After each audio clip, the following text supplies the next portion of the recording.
అహ్మదాబాద్ సత్యాగ్రహం అని అంటున్నాం. సో ఈ అహ్మదాబాద్ సత్యాగ్రహం ఏమిటి అనేది ఒకసారి మనం డిస్కస్ చేద్దాం. ఈ అహ్మదాబాద్ సత్యాగ్రహానికి సంబంధించినటువంటి ఉద్యమం ఏదైతే ఉన్నదో ఇది కూడా గాంధీ గారు నిర్వహించినటువంటి, గాంధీ గారు లీడ్ చేసినటువంటి ఒక ముఖ్యమైనటువంటి ఉద్యమంగా మనం ఇక్కడ గుర్తుంచుకోవాలి. ఈ ఉద్యమం ఎవరి తరపున చేశారు గాంధీ గారు అని అంటే, అహ్మదాబాద్లో మిల్స్ ఉన్నాయి. ఈ మిల్స్లలో చాలామంది కార్మికులు పనిచేస్తూ ఉన్నారు. వారి కోసం 1918లో ఈ ఉద్యమాన్ని చేపట్టడం జరిగింది. ఎవరి కోసము అని అంటున్నాం, 1918లో అహ్మదాబాద్కి సంబంధించినటువంటి కార్మికుల కోసం చేపట్టిన ఉద్యమం. సో ఈ కార్మికుల కోసం ఎందుకు ఉద్యమం చేపట్టారు గాంధీ గారు? కార్మికులకు వచ్చినటువంటి సమస్య ఏమిటి అని అంటే, ఇక్కడ నిత్యావసర వస్తువులకి సంబంధించి, ఎసెన్షియల్ కమోడిటీస్కి సంబంధించినటువంటి రేట్స్ అనేవి పెరుగుతూ ఉన్నాయి. ఆ పెరిగిన రేట్స్కి అనుగుణంగా కార్మికులకి జీతాలు పెంచడం లేదు. సో ఇదే సమయంలో ఏం జరిగింది ఇక్కడ అని అంటే, ఈ జీతాలు పెంచడమే కాకుండా ఎలాంటి బోనస్లను కూడా యాజమాన్యం ఇవ్వలే.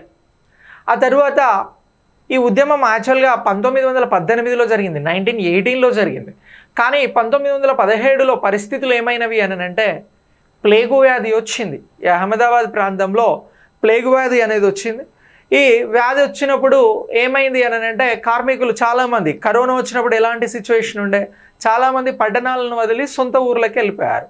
అలాగే సేమ్ 1917లో ప్లేగు వ్యాధి వచ్చినప్పుడు చాలామంది అహ్మదాబాద్ను విడిచి, ఆ పరిశ్రమలను విడిచి చాలామంది సొంత గ్రామాలకు వెళ్ళిపోవడం జరిగింది.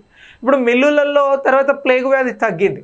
మళ్ళీ మిల్లులలో పనిచేయడానికి ఎవరు కావాలి? లేబర్ కావాలి, కార్మికులు కావాలి. కానీ కార్మికులు ఎక్కడ చూసినా కూడా లేరు. సో దీంతో ఏమైనది అని అంటే, కార్మికులను ఆకర్షించాలి అని చెప్పేసి మీకు ఎంతైతే జీతం ఇచ్చేదో అంతకు మించి ఎక్కువ జీతాన్ని ఇప్పుడు యాజమాన్యాలు ఇచ్చేందుకు సిద్ధంగా ఉన్నాయి. సో మీరంతా కూడా మీ వేతనాన్ని, మీ శాలరీని ఎక్కువ పొందాలి.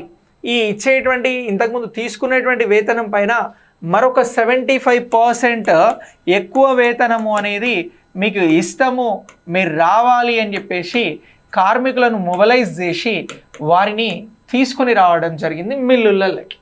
మళ్ళీ యాజ్ యూజువల్గా మిల్లులు నడుస్తూ ఉన్నాయి, ఉత్పత్తి పెరిగింది, లాభాలు వస్తూ ఉన్నాయి. ఏమైంది సారు, మాకు ఎక్కువ జీతం ఇస్తా అన్నారు, మేము పని చేసినాం, నెల గడిచింది, జీతం ఏది అని అంటే, అరే నీకు పాత జీతం ఎంత, అంతే తీసుకొని వెళ్ళిపో అని చెప్పారు. సో ఇప్పుడు మళ్ళీ అంతకుముందే నిత్యావసర వస్తువులకి డబ్బులు సరిపోతలేవు, అలాగే మీరు ఒప్పుకున్న దాని ప్రకారం ఎక్కువ జీతం ఇవ్వాలి, అది కూడా ఇస్తలేరు అని చెప్పేసి ఇక్కడ కార్మికులు ఏం చేసిరు అని అంటే, ఉత్పత్తి పరిశ్రమలలో పనిచేయడం కాకుండా ఉద్యమాన్ని చేయడానికి సిద్ధమయ్యారు. ఈ విషయం కాస్త ఎవరికి తెలిసింది? మహాత్మా గాంధీ గారికి తెలిసింది. సో ఇలా మహాత్మా గాంధీ గారు ఏం చేసినారు అని అంటే, ఈ కార్మిక వ్యతిరేక విధానాలు అవలంబిస్తున్నటువంటి యాజమాన్యాలకి సంబంధించి బుద్ధి చెప్పాలి అని చెప్పేసి ఉద్యమాన్ని తీసుకోవడం జరిగింది. సో ఇలా దీనికోసం అని చెప్పేసి ఏం చేసినారు అని అంటే, 1918లో ఈ అహ్మదాబాద్లో టెక్స్టైల్ లేబర్ యూనియన్ అనేటువంటి ఒక సంస్థని ఏర్పాటు చేయడం జరిగింది. ఎప్పుడు?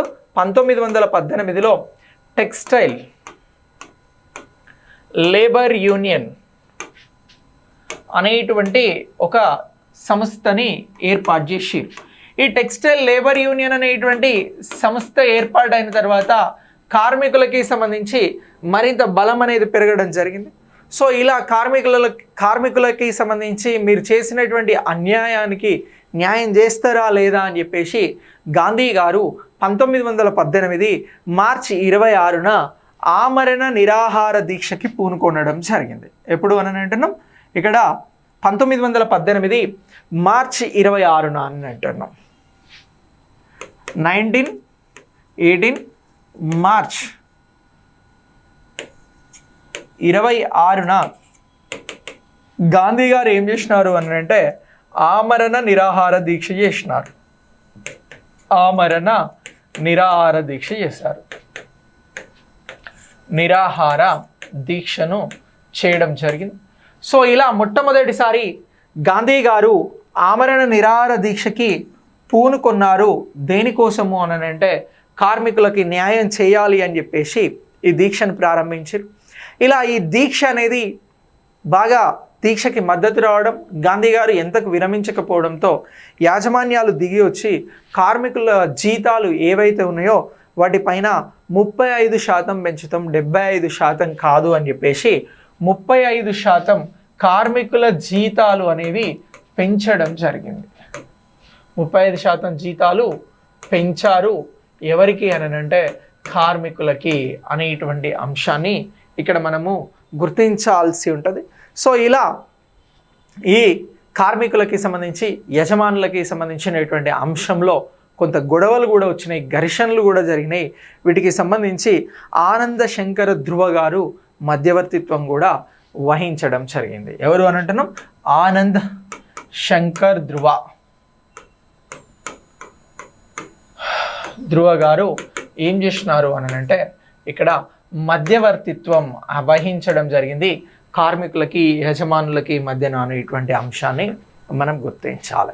కానీ అల్టిమేట్గా గాంధీ గారు ఆమరణ నిరాహార దీక్ష అనేది చేస్తాను, మీరు కార్మికులకి సంబంధించి అన్యాయం చేస్తున్నారు అన్నప్పుడు యజమానులు దిగి వచ్చి కార్మికుల జీతాలను పెంచారు. దీనినే మనం ఏమని పిలుస్తూ ఉన్నాము అని అంటే అహ్మదాబాద్ సత్యాగ్రహము అని చెప్పేసి పిలవడం జరుగుతూ ఉంది. సో ఇలా ఈ ఉద్యమం సందర్భంగా గాంధీ గారికి శంకర్లాల్ అనేటువంటి శిష్యుడు రావడం జరిగింది. ఇక ఈ కార్మికుల ఉద్యమంలో ఎవరు పాల్గొన్నారు అని అంటే యువ నాయకుడిగా మొరార్జీ దేశాయ్ గారు పాల్గొనడం జరిగింది. ఈయన దేశానికి ప్రధానిగా చేసిండు. సో ఇలా యువ నాయకుడిగా గాంధీజీకి సంబంధించిన ఉద్యమంలో మొరార్జీ దేశాయ్ గారు పాల్గొన్నారు. ఏ ఉద్యమంలో అనంటే అహ్మదాబాద్ సత్యాగ్రహంలో అని చెప్పేసి గుర్తుంచుకోవాలి. ఇలా ఈ అహ్మదాబాద్ సత్యాగ్రహం అనేటువంటి ఉద్యమం జరిగింది. ఇది అహ్మదాబాద్ సత్యాగ్రహం. చంపారన్ సత్యాగ్రహము అని అంటే బీహార్ చంపారన్ జిల్లా రైతుల ఉద్యమం. అహ్మదాబాద్ సత్యాగ్రహం అంటే అహ్మదాబాద్లో ఉన్నటువంటి పరిశ్రమల మిల్లులకి సంబంధించినటువంటి ఉద్యమంగా గుర్తుంచుకోవాలి. అర్థమైందా ఇది?